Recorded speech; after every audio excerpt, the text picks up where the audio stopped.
आदाब,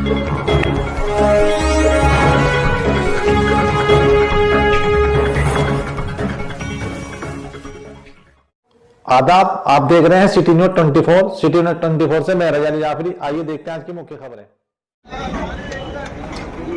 अस्सलाम वालेकुम, मैं अब्दुल कादिर आज हापुड़ उप जिलाधिकारी महोदय के ऑफिस पर आए हुए हैं और आने का मकसद है ज़िला गाज़ियाबाद के डासना देवी मंदिर का महंत यति नरसिंहानंद सरस्वती जो वक्त पर हमारे नबी हज़रत मोहम्मद मुस्तफ़ा सल्लल्लाहु अलैहि वसल्लम की शान में गुस्ताखी करता रहता है और हम भारत के मुसलमान संविधान की इज्जत करते हुए हर वक्त संविधान के दायरे में रहते हुए आवाज़ उठाते हैं, लेकिन अफसोस कि ना तो उस पर कोई कार्रवाई होती, ना उसको जेल में डालने का काम प्रशासन करता, ना किसी तरह की और कोई अदर कार्रवाई होती। हमने एक ज्ञापन तैयार किया है एसडीएम महोदय को देने के लिए, राष्ट्रपति महामहिम राष्ट्रपति महोदय के लिए, जिसमें हमने मांग की है कि गुस्ताखे रसूल को फांसी की सजा दी जाए और जल्द से जल्द सख्त से सख्त धाराओं में गुस्ताखे रसूल यति नरसिंहानंद सरस्वती पर केस बुक किया जाए और इसको जेल में डालने का काम प्रशासन करे, क्योंकि ये हर वक्त जिस तरह की बयानबाजी करता रहता है, इसका उद्देश्य और इसका मकसद वाहिद है कि देश में सांप्रदायिक दंगे हो जाएं, हिंदू मुसलमान आपस में लड़े कटे मरे और ये नापाक लोग अपनी राजनीति की रोटियां सेकते रहें। इसीलिए एक बात हम उनसे कह देना चाहते हैं कि अगर कोई दिल में गलतफहमी है तो आके मुकाबला करो, आमने सामने बैठकर बात करो। यूं इस तरह नबी की शान में गुस्ताखी करते रहना ये हम किसी कीमत पर बर्दाश्त नहीं करेंगे। चूंकि ये जिला गाजियाबाद के डासना देवी मंदिर का महंत है, तो इसीलिए मैं बड़ी रिक्वेस्ट के साथ, हम्बल रिक्वेस्ट गाजियाबाद के एसपी महोदय से हाथ जोड़ के एक रिक्वेस्ट कर रहा हूं कि सर इस पर केस बुक करिए सख्त से सख्त धाराओं में और इसको जेल में डालिए।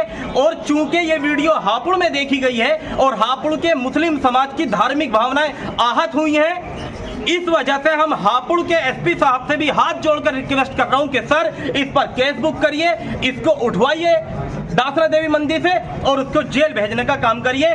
क्योंकि अगर बात मुसलमान की आएगी, मॉब लिंचिंग में मारा जाएगा, हम बर्दाश्त कर सकते हैं। नौजवानों को पकड़ के मारा जाएगा, हम बर्दाश्त कर सकते हैं। हम लोगों को मेंटली हैरेसमेंट करने के लिए कहा जाएगा कि इनकी बेटियां उठा कर लाओ, हम बर्दाश्त कर सकते हैं। लेकिन अगर बात नामूस रिसालत पर आई तो रब्बे काबा की कसम, अब मेरी माँ, मेरा बापा, मेरा बेटा, मेरी औलाद, मैं, मेरा कारोबार, मेरा घर, सब कुछ कुर्बान, लेकिन नामूस रिसालत पर खामोश बैठने वाले हम नहीं हैं। अगर बात रसूलुल्लाह सल्लल्लाहु अलैहि वसल्लम की आई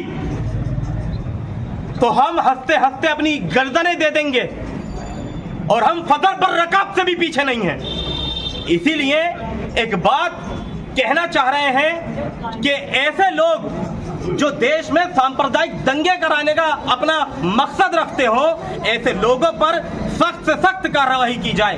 एक बात, और दूसरी बात ये कि हम भारत के मुस्लिम हैं और भारत के संविधान में कहा गया कि ये संविधान जाति, धर्म, रंग और भाषा के आधार पर किसी के साथ कोई भेदभाव नहीं करेगा।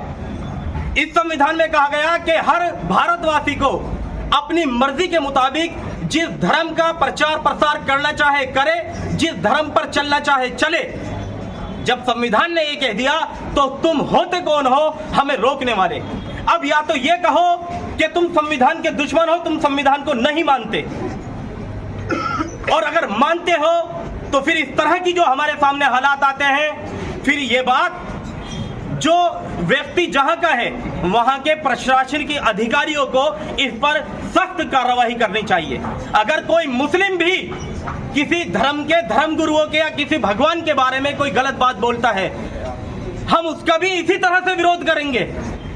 लेकिन अच्छी बात यह है, आजाद भारत में आज तक कोई एक ऐसा मुस्लिम पैदा नहीं हुआ जिसने किसी धर्मगुरु के आपत्तिजनक टिप्पणी करी हो, अपशब्द बोला हो या किसी भगवान के बारे में अपशब्द बोला हो। लेकिन बड़े अफसोस के साथ हमें यह कहना पड़ रहा है कि आए दिन जिसे देखो वो हमारे नबी की शान में गुस्ताखी करता रहता है, जिसे देखो कुत्ते की तरह भौंकता रहता है। हाँ, अगर हम आवाज उठाते तो हम पर केसबुक हो जाता है। अभी मैंने कहा कुत्ते की तरह भौंकता रहता, हो सकता है इसी बात पे केसबुक हो जाए कि तुमने कुत्ता कह दिया। हाँ, कुत्ता कहा है, जो अल्लाह के रसूल सल्लल्लाहु अलैहि वसल्लम की शान में गुस्ताखी कर रहे हैं वो कुत्ते नहीं, अगर उनसे भी कोई बदतर है तो वो है वो जानवर। आप सबसे एक बात कहना चाहता हूं, अगर अब ना जागे तो फिर याद रखो मुसलमानों, अल्लाह का जब कहर आएगा, जब अल्लाह का अजाब नाजिल होगा तो उस अजाब से तुम मुसलमान भी नहीं बच पाओगे अगर तुम खामोश हो तो। इसीलिए अपनी ड्यूटी पूरी करो, और ये ड्यूटी संविधान के दायरे में रहते हुए पूरी करो। भारत का दस्तूर, भारत का आईन, भारत का संविधान हमें इजाजत देता है हम अपने ऊपर हो रहे जुल्म के खिलाफ आवाज उठाएं, और ये आवाज उठाने के लिए ही हम यहाँ आए हुए हैं, एसडीएम साहब को ज्ञापन देने के लिए। आखिरी बात कह रहा हूं, हर चीज बर्दाश्त है, नामूस रिसालत पर अगर आवाज उठी या उंगली उठी तो नताइज अच्छे नहीं होंगे। अल्लाह हाफिज। दिन भर की ताजा खबर देखने के लिए हमारे चैनल को लाइक करें, सब्सक्राइब करें, बेल आइकन को प्रेस करें।